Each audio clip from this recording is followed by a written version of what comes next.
Hello everyone, welcome to टीस्टेक commerce. मेरा नाम है हर्षमित कौर एंड मैं हूं आपकी इकोनॉमिक्स एजुकेटर। सो आज की इस वीडियो में हम क्या पढ़ने वाले हैं? आज की इस वीडियो में पढ़ेंगे हम चैप्टर 4 जिसका नाम क्या है? Measurement of national income. अब चैप्टर के नाम से ही आप समझ गए होंगे कि हम मैक्रो इकोनॉमिक्स का चैप्टर 4 पढ़ने वाले हैं, ठीक है, जिसमें हम क्या देखेंगे कि नेशनल इनकम कैलकुलेट करने के लिए हम किन किन मेथड्स का यूज कर सकते हैं। ठीक है, आया समझ में? एंड इस वीडियो में हम सबसे पहले तो कौन सा मेथड पढ़ने वाले हैं? हम पढ़ेंगे वैल्यू एडेड मेथड। ठीक है, क्लियर हुआ?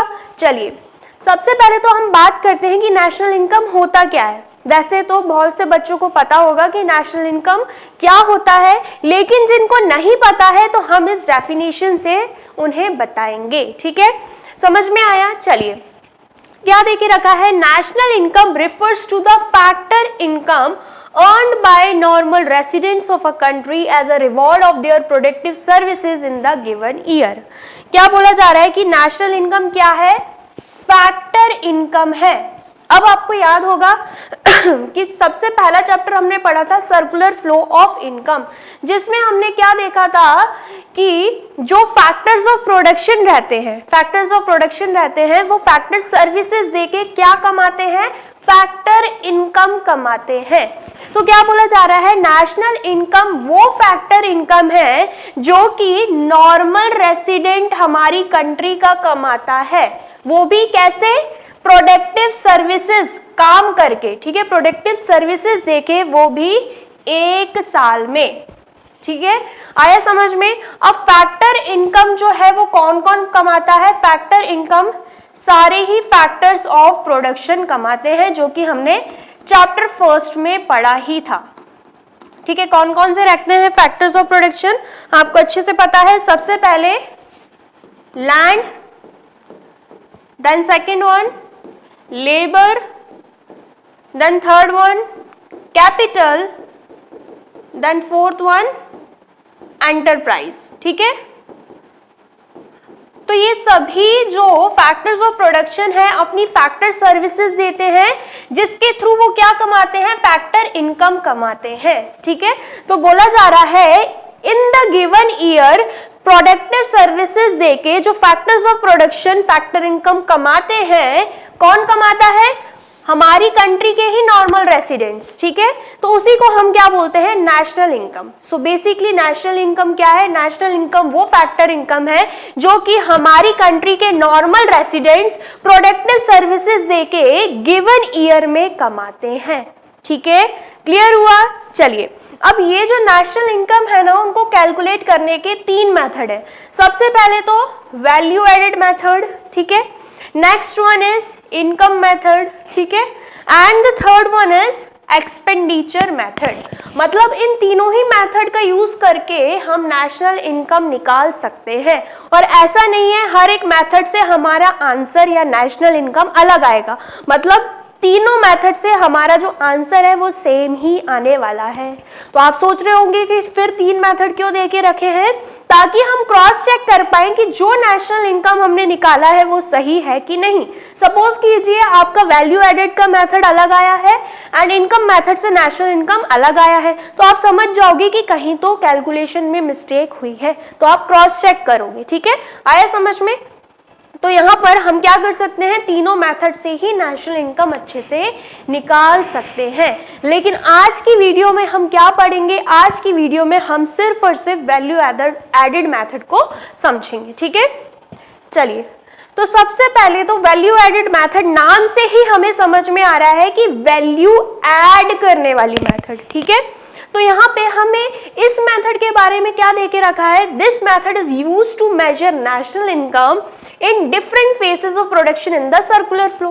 क्या बोला था मैंने कि सर्कुलर फ्लो ऑफ इनकम, ये सबसे पहला चैप्टर हमने पढ़ा था। तो बोला जा रहा है जब भी हम कोई प्रोडक्शन करते हैं, कोई भी प्रोडक्ट बनाते हैं ना, तो वो प्रोडक्ट कस्टमर तक पहुंचता तो है, लेकिन वो डिफरेंट फेसेस से गुजर के वहां तक पहुंचता है। ठीक है, आया समझ में। पहले क्या होता है, रॉ मटेरियल होता है, रॉ मटेरियल से फिर क्या बनता है, फिनिश्ड गुड्स बनता है, फिर उस फिनिश्ड गुड को कौन लेके जाता है, होलसेलर लेके जाता है, होलसेलर से फिर रिटेलर के पास आता है, फिर रिटेलर से डायरेक्ट शॉपकीपर के पास या तो कस्टमर के पास, ठीक है, ऐसा होता है।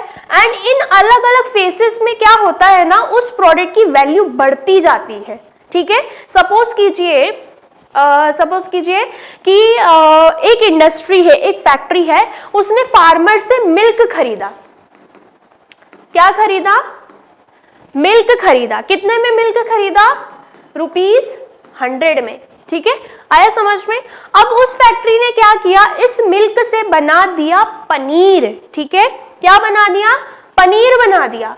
तो यहां पर जब उसने पनीर बनाया तो वो पनीर उसने आगे होलसेलर को कितने में बेचा, 200 में बेच दिया, ठीक है, आया समझ में। अब होलसेलर ने क्या किया, वो पनीर को स्टोर करके रखा, देखभाल करी उसकी, क्योंकि पनीर जो है बेसिकली ऐसे खुले में हम नहीं छोड़ सकते, उसके लिए प्रॉपर रेफ्रिजरेटर में रखना पड़ता है ताकि वो खराब ना हो, ठीक है, आया समझ में। तो होलसेलर ने क्या किया, वो आगे जो है कस्टमर को या फिर रिटेलर को या जो भी खरीदने आया होगा उसको वो पनीर 250 में बेचा, ठीक है, आया समझ में। तो यहां पर आप देख पा रहे होंगे, पहले तो 100 का था, फिर वो बढ़ते बढ़ते 200 का हुआ, फिर वो बढ़ते बढ़ते फाइनली 250 तक पहुंच गया। तो यहां पर आप देख सकते हो 100 रुपीज ऐड हुआ, 100 रुपीज से बढ़ा, 100 रुपीज से वैल्यू ऐड हुई है, एंड देन फिर उसके बाद 50 रुपीज से वैल्यू ऐड हुई है, ठीक है, आया समझ में। तो जब हम इसे गिनते हैं, जैसे कि सबसे पहले क्या था 100 एंड देन उसके बाद वैल्यू ऐड हुई 100, देन उसके बाद वैल्यू ऐड हुई 50। तो वैल्यू एडेड मेथड का मतलब क्या है, इन वैल्यूज को ऐड करना, 100 प्लस 100 प्लस 50। तो कुल मिला के वैल्यू ऑफ आउटपुट कितना निकला हमारा, 250। मतलब ये जो पनीर कस्टमर तक पहुंचा है, ठीक है, जो मार्केट में बिक गया है, उसका वैल्यू क्या है, फाइनल वैल्यू है 250, ठीक है, क्लियर हुआ। इसी को हम बोलते हैं वैल्यू एडेड मेथड, ठीक है, क्लियर हुआ। अब इसको ना हम एक काम करते हैं और अच्छे से समझते हैं, ठीक है, चलिए। तो यहां पर हम एक काम करते हैं, सबसे पहले तो एक खाली बोर्ड ले लेते हैं, ठीक है, चलिए। अब यहां पर आप ये समझिए, वैल्यू ऑफ आउटपुट अगर हमें निकालना है, क्या निकालना है, वैल्यू ऑफ आउटपुट, जो फाइनल प्रोडक्ट मार्केट में या कहीं पे भी बिकता है उसको हम क्या बोलते हैं, वैल्यू ऑफ आउटपुट, ठीक है। तो ये जो वैल्यू ऑफ आउटपुट है, सॉरी वैल्यू ऑफ आउटपुट नहीं, हम क्या निकाल रहे हैं, वैल्यू एडेड निकाल रहे हैं, ठीक है, सो सॉरी। यहां पर अगर हमें निकालना है वैल्यू एडेड, क्या निकाल रहे हैं हम, वैल्यू एडेड। तो वैल्यू एडेड का फॉर्मूला क्या है, वैल्यू ऑफ आउटपुट माइनस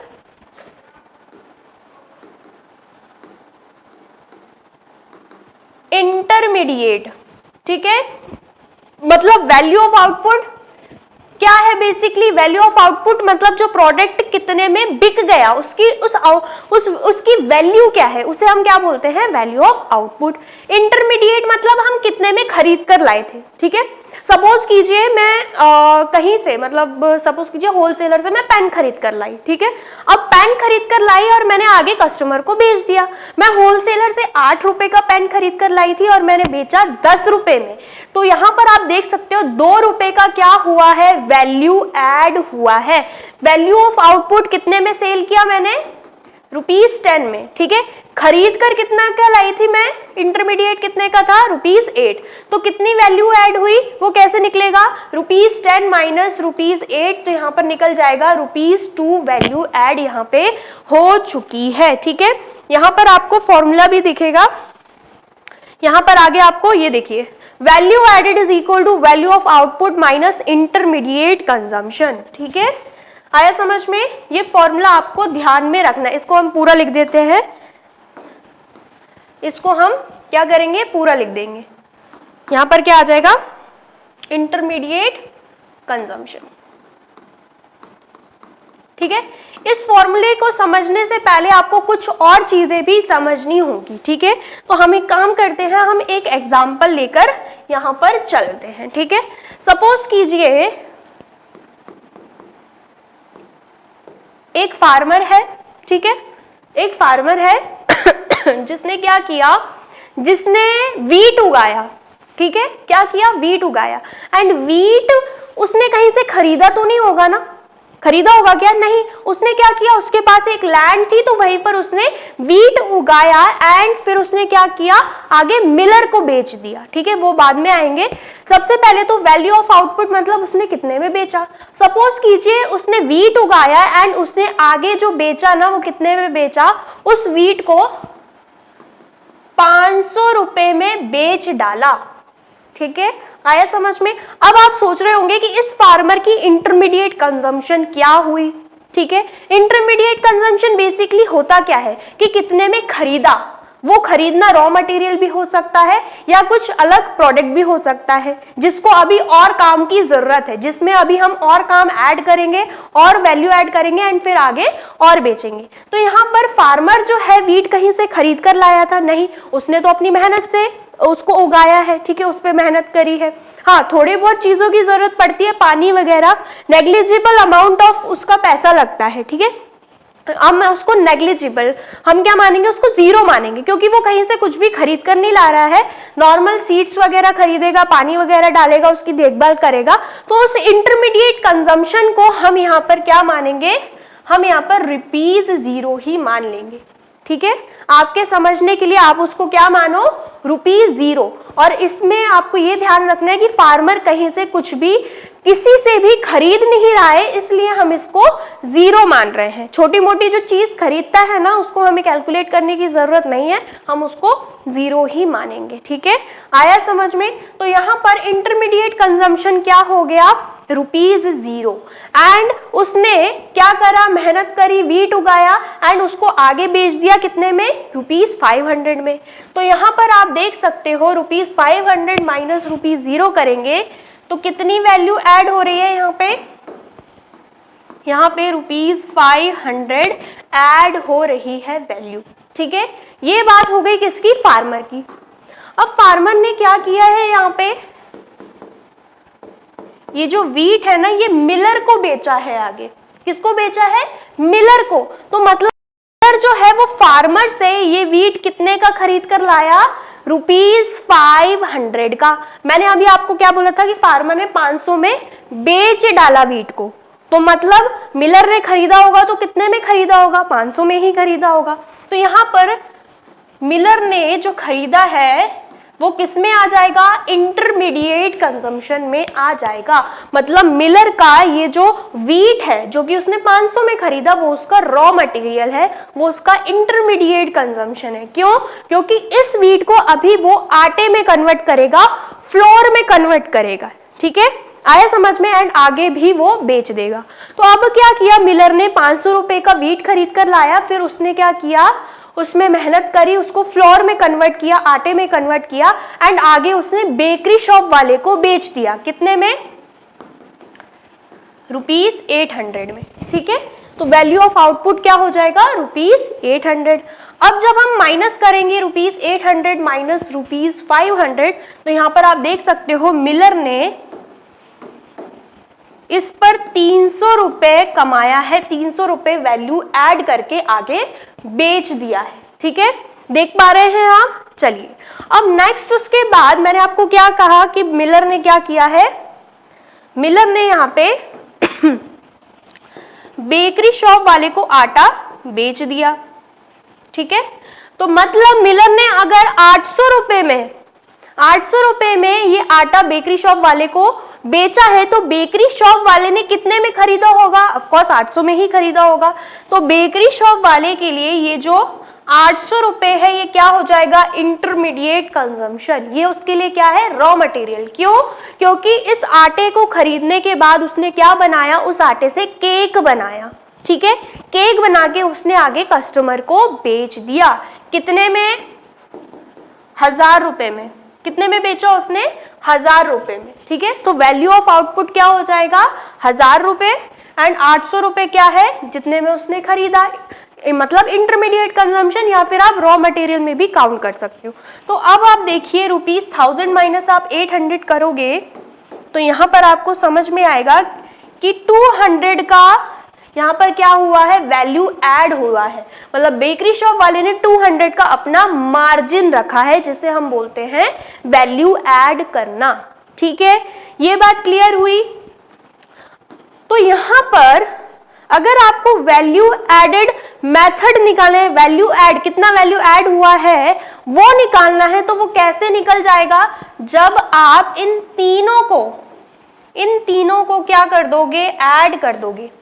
ऐसा नहीं है कि आपको इन तीनों को ऐड करना है, और ना ही ऐसा है कि आपको इन तीनों को ऐड करना है। आपको सिर्फ और सिर्फ इन तीनों को ऐड करना है जितना वैल्यू उसमें ऐड हुआ है। फाइनल प्रोडक्ट क्या बन के निकला, केक बन के निकला। तो फाइनल प्रोडक्ट हमें पता है ₹1000 में बिका है, ठीक है, मार्केट में, या कस्टमर को ₹1000 में केक बेच डाला। लेकिन हम किस मेथड से नेशनल इनकम निकाल रहे हैं, वैल्यू एडेड। तो आपको उसी मेथड का इस्तेमाल करना पड़ेगा, आपको इन अमाउंट्स को ऐड करना पड़ेगा। तो अब आप देखिए ₹500 प्लस 300 800 होगा, 800 प्लस 200 कितना हो जाएगा, ₹1000 हो जाएगा।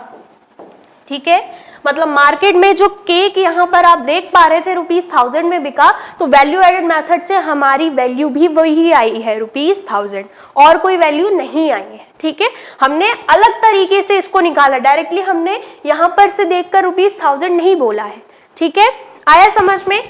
अब यहाँ पर होता क्या है ना, जब क्वेश्चंस आते हैं आपके पास पेपर में, तो आपको इतनी सारी चीजें नहीं दे के रखी होती हैं। डायरेक्टली हो सकता है आपको वैल्यू ऑफ आउटपुट दे दिया हो क्वेश्चन में, एंड इंटरमीडिएट कंजम्पशन दे दिया हो, आपको डायरेक्ट इस फॉर्मूले का यूज करके वैल्यू एडेड निकाल लेना है।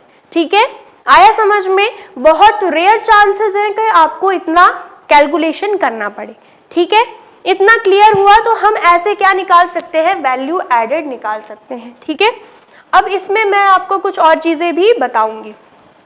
ये मैं रब कर देती हूँ, नोट आपने कर लिया होगा, नहीं किया है तो आप यहाँ पे कर सकते हैं। ठीक है, कर लिया ऐड, मतलब कर लिया नोट डाउन। चलिए अब हम कुछ और चीजें इसमें समझते हैं, और जो यहाँ पर मैं आपको समझा रही हूँ ना, ये आपको अच्छे से समझना है। क्यों, क्योंकि यहाँ पर चार्ट के थ्रू आप समझ गए ना, जो कुछ भी मैं यहाँ पर आपको समझा रही हूँ, तो थ्योरी में सेम चीजें लिखी हुई हैं, थ्योरी समझने में आपको डिफिकल्टी नहीं होगी। अगर मैं आपको पहले थ्योरी समझा देती तो आपको समझ में नहीं आता।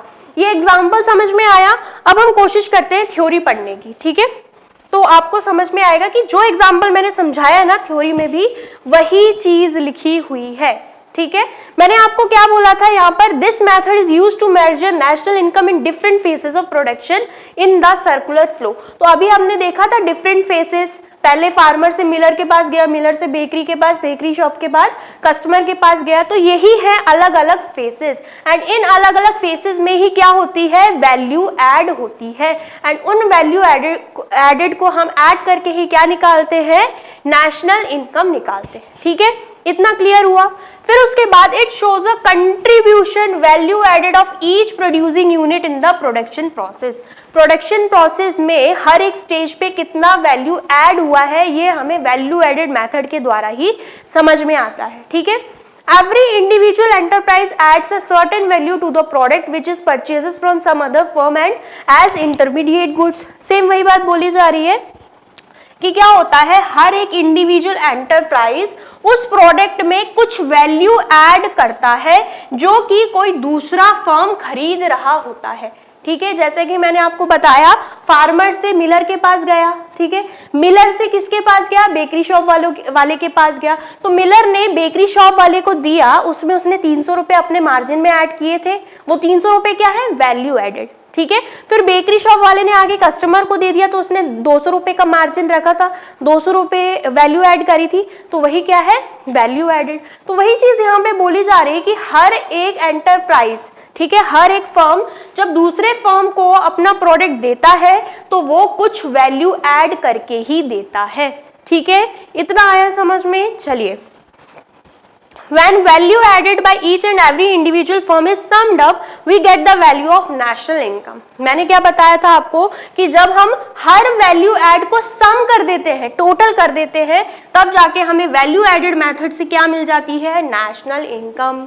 एग्जाम्पल में भी हमने क्या किया था, 500 प्लस 300 प्लस 200 सम अप कर दिया तो हमें क्या मिल गया, ₹1000. ठीक है, आया समझ में. अब ₹1000 से आप ये मत समझिए कि वो नेशनल इनकम है. मैंने आपको एक प्रोडक्ट का एग्जाम्पल दिया है, ऐसे ही नेशनल इनकम भी निकलती है. ठीक है, क्लियर हुआ. चलिए नेक्स्ट क्या है, value added method is also known as product method. अब वैल्यू एडेड मेथड के ना कुछ और नाम भी हैं जो आपको रटने नहीं है, बस एक बार ध्यान में रख लो. जैसे कि प्रोडक्ट मेथड हो गया, नेक्स्ट है इन्वेंट्री मेथड, नेक्स्ट क्या है, नेट आउटपुट मेथड, नेक्स्ट क्या है, industrial origin method, and next क्या है, कॉमोडिटी सर्विस मेथड. ठीक है, आया समझ में. अब एक एग्जांपल मैंने समझाया, वही एग्जांपल की चीजें यहाँ पे लिखी हुई थी. अब मैं डायरेक्टली यहाँ से समझाती, आपको समझ में आता नहीं आता, इसलिए मैंने एग्जांपल के साथ समझाया. ठीक है, अब हम वापस आ जाते हैं एग्जाम्पल पे. ठीक है, क्यों एग्जाम्पल पे नहीं आ रहे, मतलब यहाँ पर आ रहे हैं क्योंकि हम और भी चीजें यहाँ पे सीखने वाले हैं, फिर आगे हम थ्योरी पर आएंगे. ठीक है, आया समझ में. अब मैं आपको ये बताना चाह रही हूँ कि ये वैल्यू ऑफ आउटपुट है क्या. आप इतना तो समझ गए होंगे कि वैल्यू ऑफ आउटपुट मतलब सेल्स के बारे में बताया जा रहा है. समझे कि नहीं समझे, इतना तो आप समझ गए होंगे. एंड इंटरमीडिएट कंजम्पशन मतलब यहाँ पर परचेज के बारे में बताया जा रहा है, कितने में हमने खरीदा, कितने में सामान हमने खरीदा, कितने में रॉ मटेरियल खरीदा, तो उसको हम बोलते हैं इंटरमीडिएट कंजम्पशन. ठीक है, एंड कितने में बेचा, बेचा मतलब सेल्स, तो यहाँ पर मतलब सेल्स के बारे में बताया जा रहा है. ठीक है, क्लियर हुआ. अब यहाँ पे अगर क्वेश्चन में आपको वैल्यू ऑफ आउटपुट दे के रखा है तो बहुत अच्छी बात है, लेकिन सपोज कीजिए कि आपको वैल्यू ऑफ आउटपुट नहीं दे के रखा, उसकी जगह आपको सेल्स दे के रखा है. ठीक है, या और कुछ और टर्म्स दे के रखे हैं, तो आप क्या कर सकते हो, उनको ऐड करके भी वैल्यू ऑफ आउटपुट निकाल सकते हो. ठीक है, क्लियर हुआ. जैसे कि आपको सेल्स दे के रखा है अगर क्वेश्चन में तो बहुत अच्छी बात है. अगर सेल्स नहीं दे के रखा है तो एक और तरीका है, वो तरीका क्या है, price into quantity. Price into quantity करके भी आप सेल्स निकाल सकते हो. कैसे, सपोज कीजिए मैंने आपको बोला एक पेन है जिसकी प्राइस है ₹10. ठीक है, एंड मैंने 5 पेन बेच डाले. ठीक है, तो आप वैल्यू ऑफ आउटपुट कैसे निकालोगे, ₹10 multiply by 5 is equal to ₹50. कितने में बेचे होंगे मैंने 5 पेन, 50 में. तो आपने यहाँ पे क्या किया है, क्या किया है, प्राइस मल्टीप्लाई बाय क्वांटिटी किया है, उससे हमारी सेल्स वैल्यू निकल गई. तो सेम हम यहाँ पर भी वही करेंगे. ठीक है, सपोज कीजिए क्वेश्चन में आपको सेल्स नहीं दे के रखा लेकिन प्राइस एंड क्वांटिटी दे के रखा है, तो आप प्राइस मल्टीप्लाई बाय क्वांटिटी कर दो. ठीक है, क्लियर हुआ. अब इसके बाद जरूरी तो नहीं है हम जिस ईयर का नेशनल इनकम निकाल रहे हैं उसमें जितना भी हमने खरीदा था वो सभी हमने बेच डाला आगे. ठीक है, हो सकता है कि स्टॉक अभी भी हमारे पास बचा हो, कुछ हमने बेच डाला है लेकिन कुछ अभी नहीं बिका, तो यहाँ पर सेल्स जो बिक गया एंड जो नहीं बिका तो उसको हम यहाँ पर लिखेंगे चेंज इन इन्वेंट्री. ठीक है, सेल्स के साथ हम क्या ऐड कर देंगे, चेंज इन इन्वेंट्री. अब चेंज इन इन्वेंट्री जो अकाउंट्स वाले हैं उनको अच्छे से पता है कैसे निकलता है. कैसे निकलता है, चेंज इन इन्वेंट्री निकल जाता है opening stock minus closing stock का फॉर्मूला यूज करके. ठीक है, आया समझ में. चलिए, अब अगर आपके पापा बिजनेसमैन है या कोई प्रोडक्ट बनाते हैं तो शॉपकीपर है, तो आपको पता होगा उस शॉप से कुछ सामान वो अपने घर पे ले जाते हैं ताकि घर के लोग इस्तेमाल कर ले. होता है ना ऐसे. तो वहीं पर अगर आपके पापा ने कुछ सामान सेल कर दिया, कुछ सामान उनका बचा हुआ है तो कुछ सामान वो घर पर भी लेकर जाएंगे खुद के कंजम्पशन के लिए, खुद के सेल्फ कंजम्पशन के लिए, ठीक है। लेकिन इसका मतलब ये तो नहीं है कि वो घर ले गए तो उसकी वैल्यू यहाँ पे ऐड नहीं होगी, उसकी वैल्यू भी यहाँ पे ऐड होगी। ऐसा क्यों? क्योंकि जो सामान वो घर लेकर गए हैं ना उसमें भी पैसा लगा हुआ है, ठीक है। तो यहाँ पर sales plus change in inventory plus क्या हो जाएगा? सेल्फ कंजम्पशन, ठीक है। प्रोडक्ट्स फॉर सेल्फ कंजम्पशन वो भी यहाँ पर आ जाएगा। तो ये मैं कहाँ पे लिखूं? ये मैं यहाँ पर अपन जगह बनाते हैं,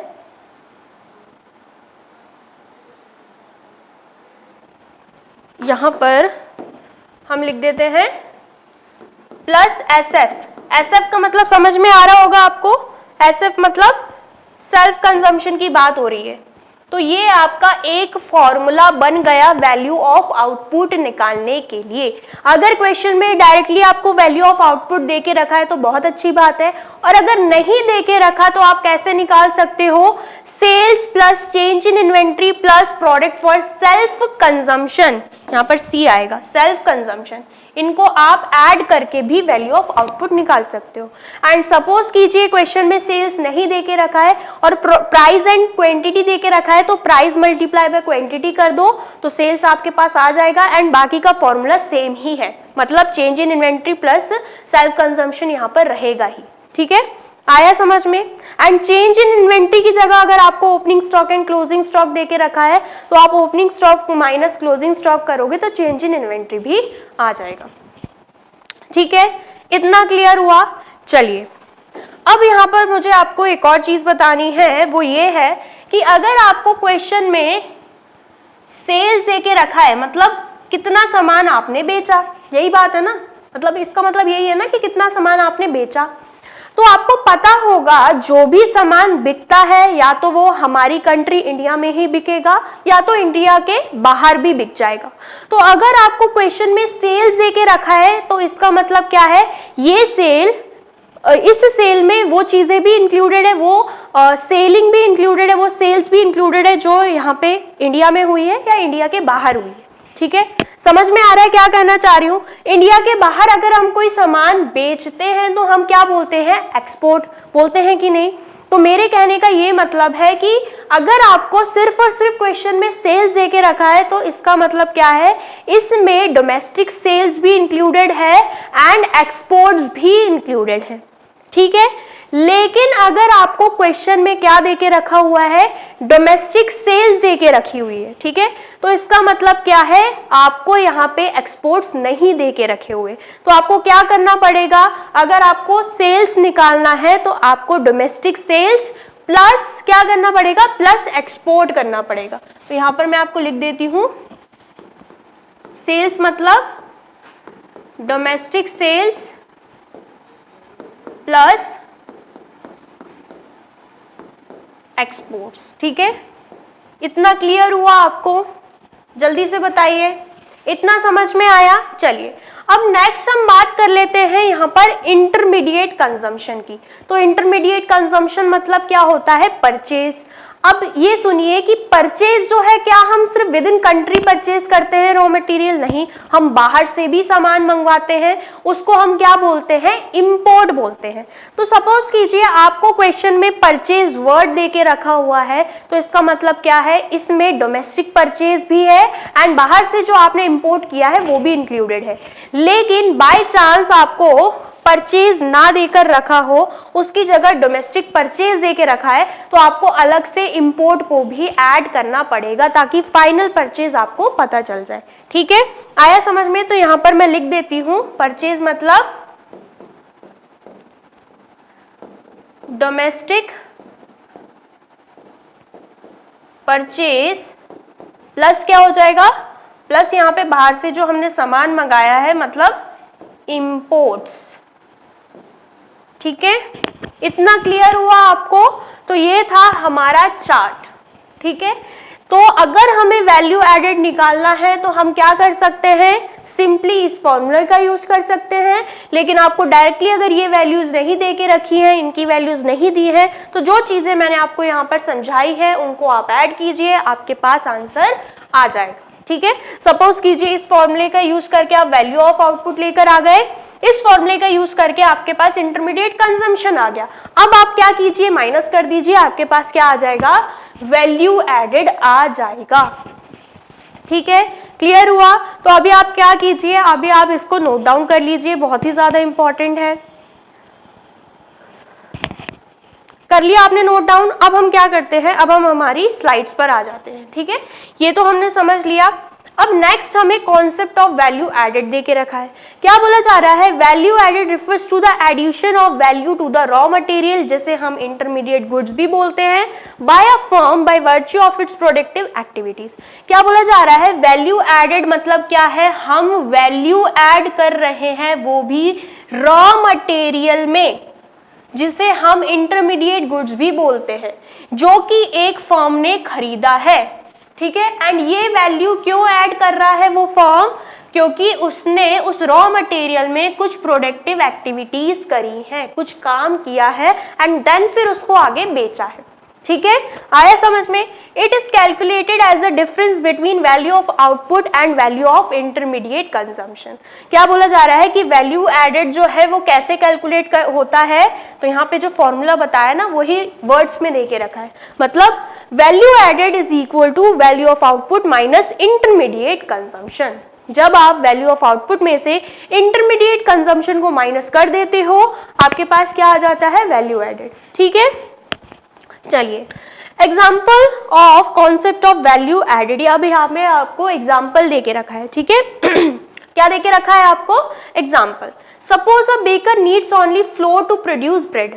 बेकर को क्या चाहिए, आटा चाहिए, ताकि वो क्या बना पाए, उससे ब्रेड बना पाए। ठीक है, he purchase flour as input worth ₹500। उसने क्या किया, आटा खरीदा, कितने का, 500 का, फ्रॉम द मिलर। किससे खरीदा, मिलर से। And then by virtue of its productive activity convert the flour into bread and sells the bread for ₹700। फिर उसने क्या किया, उस आटे में कुछ काम किया, कुछ प्रोडक्टिव एक्टिविटीज करी, एंड देन उससे ब्रेड बनाई, एंड ब्रेड को आगे कितने में बेच दिया, ₹100 में। ठीक है, इतना आया समझ में? तो आप समझ गए होंगे कि ये 500 क्या है, ये जो 500 है वो इस बेकर के लिए क्या है, रॉ मटेरियल, मतलब इंटरमीडिएट कंजम्पशन। ठीक है, एंड ये जो 700 है ये क्या है, इस बेकर के लिए जितने में उसने बेचा, मतलब वैल्यू ऑफ आउटपुट। तो आप इससे वैल्यू एडेड निकाल सकते हो कि नहीं, बिल्कुल निकाल सकते हैं। कैसे निकालेंगे, value of output minus intermediate consumption करके। मतलब 700 माइनस 500 कर देंगे तो हमें पता चलेगा कितना वैल्यू ऐड किया है बेकर ने, ₹200 ऐड किया है। ठीक है, इतना आया समझ में? चलिए अब नेक्स्ट हम आ जाते हैं, क्या देके रखा है, imports are not separately included. क्या मैंने बताया था, इंपोर्ट को हमें अलग से ऐड करने की जरूरत नहीं है, लेकिन उसकी भी कंडीशन है।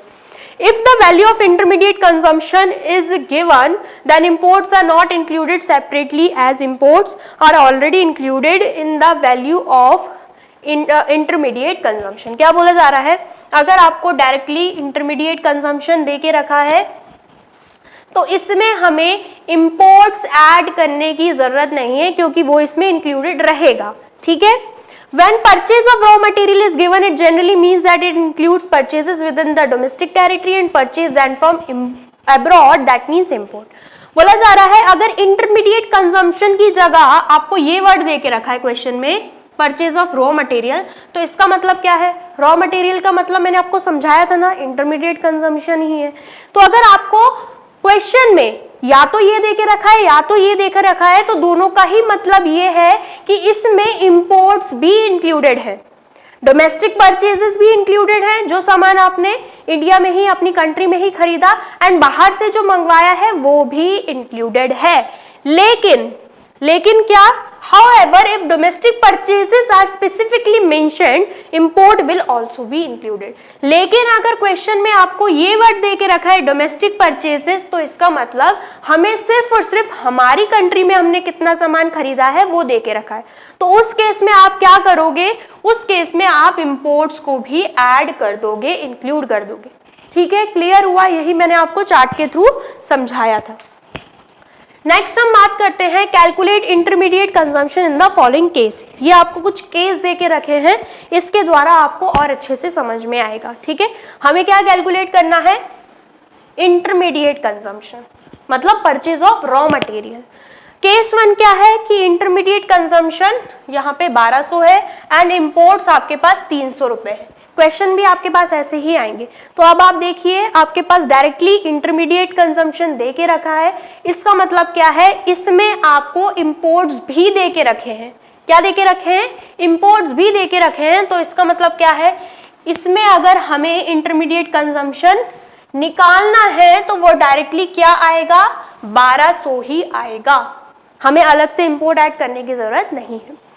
केस सेकंड क्या है, आपको देके रखा है purchase of raw material from domestic firm.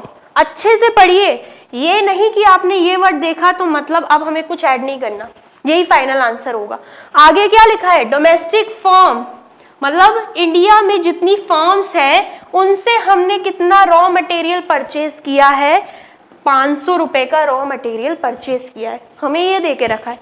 Side में आपको इंपोर्ट भी दे के रखा है। तो अब आप क्या करोगे, अगर क्वेश्चन में सिर्फ इतना होता ना परचेज ऑफ रॉ मटेरियल, तो इसमें इंपोर्ट इंक्लूड रहता, लेकिन यहाँ पे डायरेक्टली मेंशन किया हुआ है कि डोमेस्टिक फर्म से हमने इतना रॉ मटेरियल परचेज किया है, तो मतलब बाहर से जितना परचेज किया है वो भी हमें एज इंपोर्ट ऐड करना पड़ेगा। तो इस केस में क्या होगा, इस केस में 500 के साथ हम 100 को भी ऐड कर देंगे, तो यहाँ पर इंटरमीडिएट कंजम्पशन आएगा 600। ठीक है, क्लियर हुआ? चलिए, अब केस थर्ड क्या है, purchase of raw material is equal to 1000 and imports क्या है 200। अब यहाँ पर देखिए दोनों में क्या डिफरेंस है, अब यहाँ पे सिर्फ और सिर्फ हमें इतना ही दे के रखा है परचेज ऑफ रॉ मटेरियल, तो मतलब इसमें डोमेस्टिक परचेज भी है एंड बाहर से जो सामान मंगाया जो इंपोर्ट किया है वो भी है। तो डायरेक्टली यहाँ पे इंटरमीडिएट कंजम्पशन क्या लिख देंगे हम, 1000। ठीक है, इंपोर्ट्स इंक्लूड नहीं होगा क्योंकि वो ऑलरेडी इंक्लूडेड है। ठीक है, अब हम आ जाते हैं केस 4 में। तो केस 4 क्या है, परचेज ऑफ रॉ मटेरियल जो कि 700 दे के रखा है एंड इंपोर्ट्स आपको 1500 दे के रखे हैं। तो यहाँ पर डायरेक्टली आपको ये परचेज ऑफ रॉ मटेरियल दे के रखा है, जिसका मतलब है कि इसमें डोमेस्टिक परचेज भी है एंड बाहर से जो इंपोर्ट किया है वो भी है। तो यहाँ पर इंटरमीडिएट कंजम्पशन कितना आएगा, 700। ठीक है, क्लियर हुआ? चलिए अब हम बात कर लेते हैं वैल्यू ऑफ आउटपुट की, मतलब कितने में बेच डाला। ठीक है, value of output refers to market value of all goods and services produced during a period of 1 year. मतलब एक साल के अंदर अंदर जितने भी गुड्स एंड सर्विसेज बने हैं उनकी मार्केट वैल्यू को हम क्या बोलते हैं, वैल्यू ऑफ आउटपुट। ठीक है, अब यहाँ पे how to measure the value of output दे के रखा है। अगर क्वेश्चन में डायरेक्टली आपको वैल्यू ऑफ आउटपुट नहीं दे के रखा तो आपको अगर वैल्यू ऑफ आउटपुट चाहिए तो आप कैसे मेजर करोगे, तो उसके 2 तरीके आपको दे के रखे हैं जो कि चार्ट के थ्रू मैंने आपको समझा दिए, लेकिन एक बार हम फिर से यहाँ पे पढ़ेंगे। ठीक है, पहला क्या है, when the entire output is sold in an accounting year. अगर एक साल के अंदर अंदर जितना गुड्स एंड सर्विसेज या गुड्स जितने भी प्रोडक्ट्स हमने बनाए थे वो सभी बेच डाले, तो उस केस में क्या होगा, वैल्यू ऑफ आउटपुट हम कैसे निकालेंगे, सबसे पहले तो सेल्स प्लस जितना हमने सेल्फ कंजम्पशन किया है उसको ऐड करके, मतलब जितने प्रोडक्ट्स हमने बनाए थे उसमें से कुछ प्रोडक्ट्स हमने बेच डाले, कुछ प्रोडक्ट्स हमने घर के लिए रख डाले या घर के लिए हम ले गए। ठीक है, लेकिन जितने भी बनाए थे वो सभी हमने क्या कर दिए, कंज्यूम कर लिया, या तो कस्टमर को दे दिए या तो हमने खुद अपने पास रख लिए। सो बेसिकली यहाँ पर जितने भी प्रोडक्ट बनाए थे वो सभी हमने बेच डाले। ठीक है, पहली कंडीशन आपको यही देख के रखी है कि अगर आप एक साल के अंदर अंदर जितने प्रोडक्ट्स बने थे वो सभी बेच डालते हो, वो बेचना 2 तरीके से हो सकता है, या तो आप खुद खरीद लो या तो सामने वाले को बेच दो, है ना। तो अगर आप ऐसा करते हो तो वैल्यू ऑफ आउटपुट कैसे निकलेगा, तो sales plus production production for self consumption करके।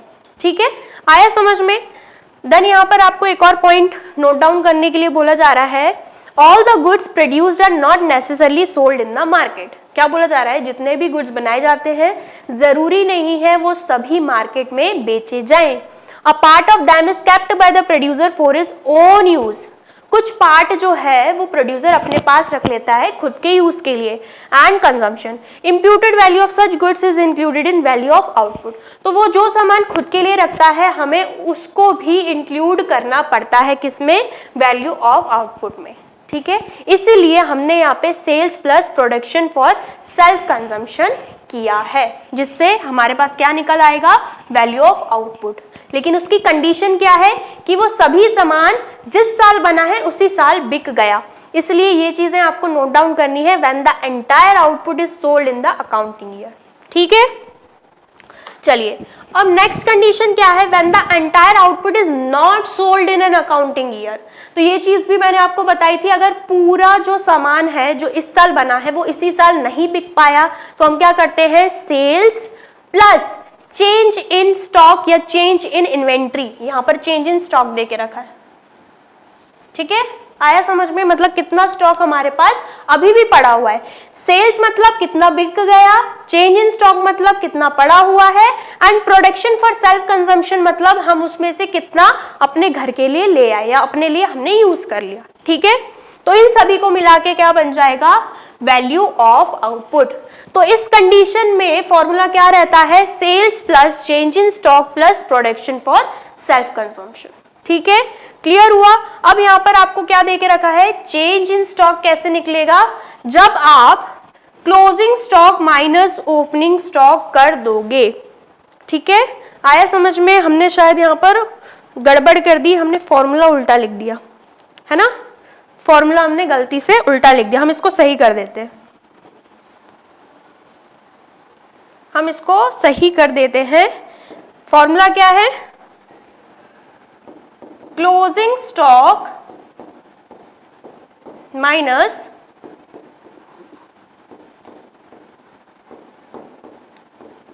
Opening stock. ठीक है, change in inventory and change in stock एक ही मतलब है। ठीक है, इसमें कंफ्यूज नहीं होना।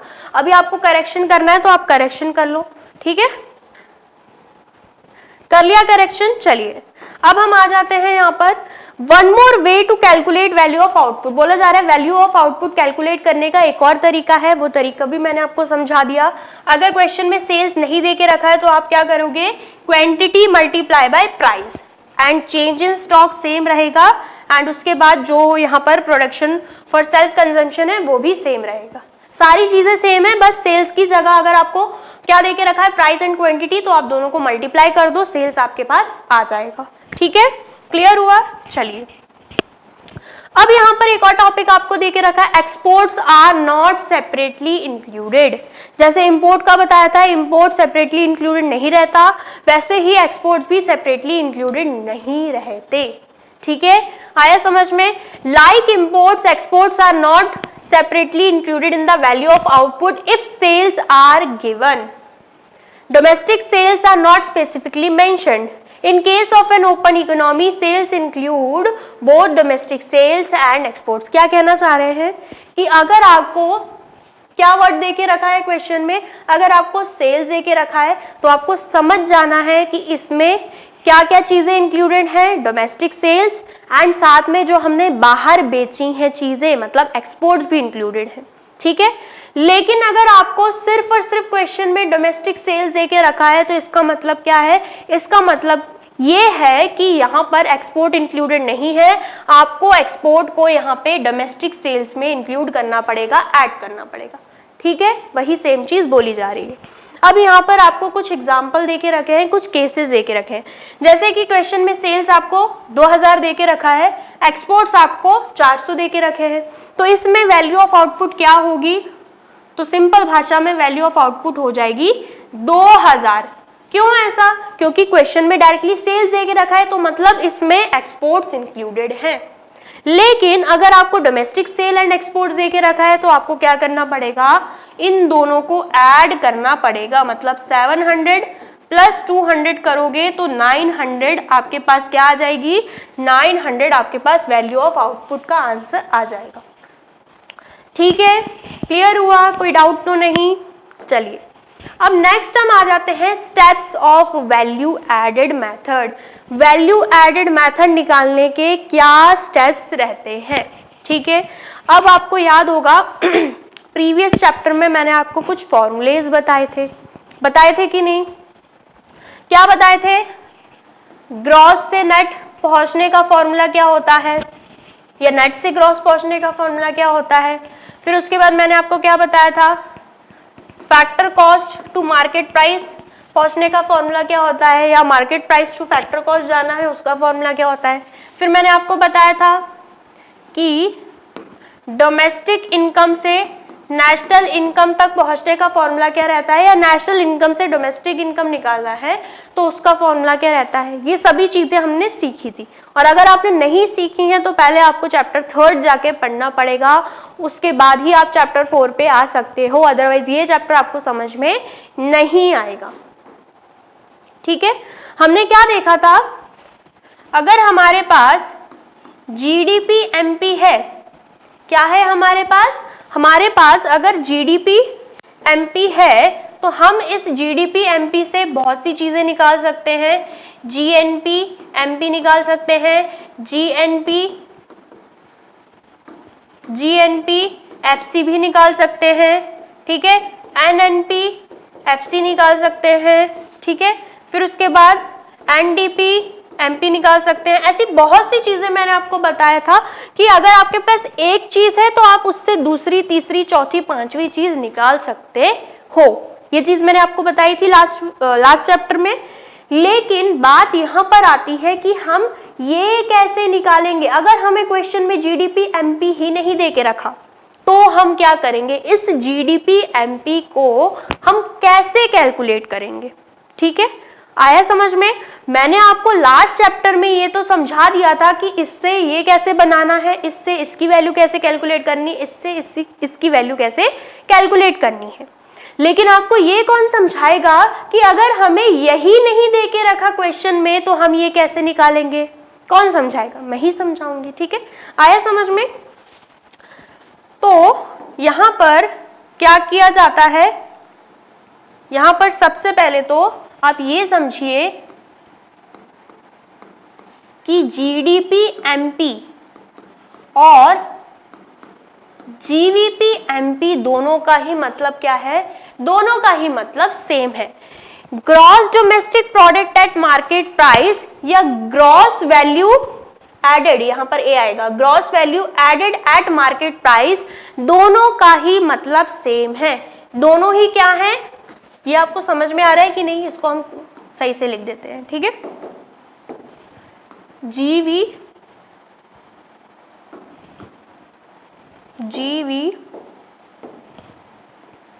अरे यार GVAMP। ठीक है, दोनों का ही मतलब क्या है, दोनों का मतलब है यहां पर वैल्यू एडेड।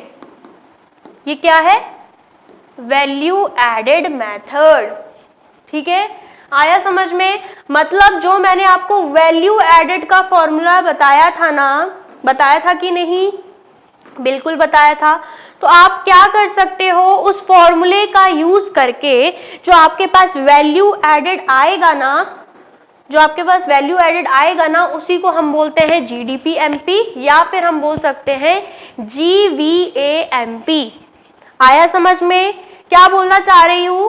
जो मैंने आपको फॉर्मूला बताया था, value added is equal to value of output minus intermediate consumption, उसके थ्रू आप क्या निकालते हो, उसके थ्रू आप वैल्यू एडेड निकालते हो। उस वैल्यू एडेड को ही हम क्या बोलते हैं, जीडीपी एमपी, या फिर हम बोल सकते हैं जीवीएएमपी, मतलब gross domestic product at market price या फिर gross value added at market price. ठीक है, आया समझ में। तो मतलब इस फॉर्मूले से, इस वैल्यू एडेड से आपके पास क्या आ जाएगा, जीडीपी एमपी आ जाएगा। अब जीडीपी एमपी आ गया तो उसके थ्रू नेशनल इनकम निकल सकती है कि नहीं? बिल्कुल निकल सकती है। आपको पता होगा नेशनल इनकम का क्या मतलब है? क्या मतलब है नेशनल इनकम का? NNPFC, यही मतलब है। हम कैसे लिखते हैं नेशनल इनकम को? NNPFC। तो अगर हमें क्या चाहिए? अगर हमें चाहिए NNPFC, मतलब अगर हमें नेशनल इनकम निकालना है तो हम कैसे निकालेंगे? हमें ये तो पता है, हम जीडीपी एमपी कैसे निकालेंगे, पता है कि नहीं? वैल्यू एडेड से हमारे पास क्या आ जाएगा? जीडीपी एमपी आ जाएगा। अब जब जीडीपी एमपी आ गया तो हम आसानी से एनएनपीएफसी तो निकाल ही सकते हैं। यही तो हमने लास्ट चैप्टर में पढ़ा था। बात यहाँ अटक रही थी कि ये ना दिया हो तो कैसे निकलेगा, वो भी क्लियर हो गया। वैल्यू एडेड निकाल लिया तो मतलब जीडीपी एमपी निकाल लिया। ठीक है, अब यहाँ पर देखिए हमें क्या निकालना है? National income. तो ग्रॉस से अगर हमें नेट पे जाना होता है तब हम क्या करते हैं? क्या करते हैं? ग्रॉस से अगर नेट पे जाना है तो हम माइनस डेप्रिसिएशन करते हैं। क्या करते हैं हम? माइनस डेप्रिसिएशन करते हैं। ठीक है, इतना क्लियर हुआ? चलिए अब ये क्लियर हो गया। अब यहाँ पर डोमेस्टिक से नेशनल पे जाना है। किस पे जाना है? डोमेस्टिक से नेशनल पे। तो हम क्या करते हैं? प्लस NIFA करते हैं कि नहीं? बिल्कुल करते हैं। ठीक है, अब यहाँ पर market price to factor cost पे जाना है तो उस केस में हम क्या करते हैं? माइनस NIT करते हैं कि नहीं? यही चीज हमने लास्ट चैप्टर में सीखी थी। ठीक है, तो ये हमने क्या किया है? ये हमने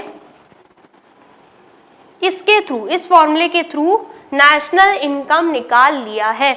तो steps of value added method में आपको सिर्फ और सिर्फ बुक में थ्योरी दे के रखी है तो उसमें शायद आपको ना समझ में आए।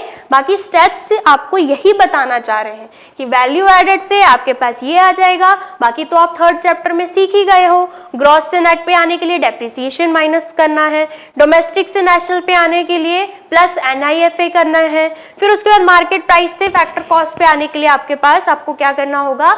Minus NIT। तो इसके थ्रू आपके पास क्या आ जाएगा? इसके थ्रू आपके पास आ जाएगा NNPFC, मतलब आपके पास नेशनल इनकम आ जाएगा। ठीक है, क्लियर हुआ? हुआ कि नहीं हुआ? बिल्कुल हुआ।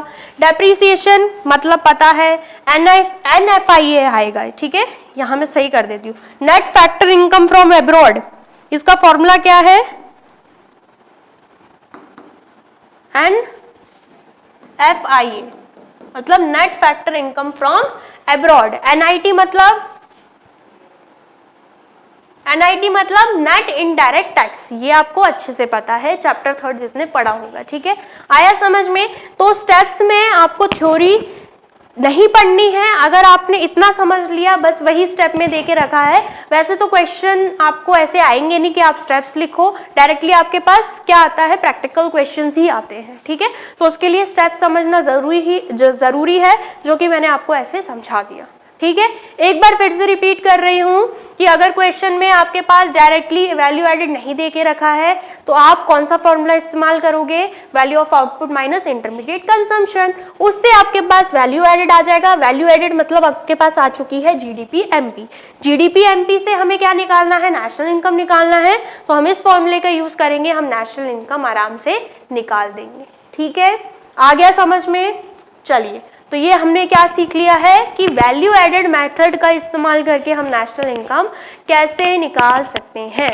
आई होप आपको वीडियो अच्छी लगी है एंड समझ में आई है। अगर आपने पूरी वीडियो देखी होगी आपको समझ में आई होगी। थोड़ी अगर डिफिकल्टी हो रही है दोबारा से देखिए, आपको अच्छे से समझ में आ जाएगा। ठीक है, आ गया समझ में? वीडियो अगर अच्छी लगी है तो फटाफट से वीडियो को लाइक कर दीजिए, कमेंट कर दीजिए एंड देन फिर शेयर कर दीजिए अपने दोस्तों के साथ, भाई बहनों के साथ, क्लासमेट्स के साथ, फेलोमेट्स के साथ। अब मिलते हैं हम नेक्स्ट लेक्चर में। नेक्स्ट लेक्चर में हम क्या पढ़ेंगे वो भी बता देती हूँ। ये जो वैल्यू एडेड मेथड है ये तो पढ़ लिया, लेकिन इसके कुछ प्रिकॉशंस भी हैं जो हम नेक्स्ट लेक्चर में पढ़ने वाले हैं। तो उसके लिए आपको क्या करना पड़ेगा? हमारे साथ जुड़े रहना पड़ेगा and next lecture of course देखना पड़ेगा। अब मिलते हैं नेक्स्ट लेक्चर में। Till then take care, bye bye.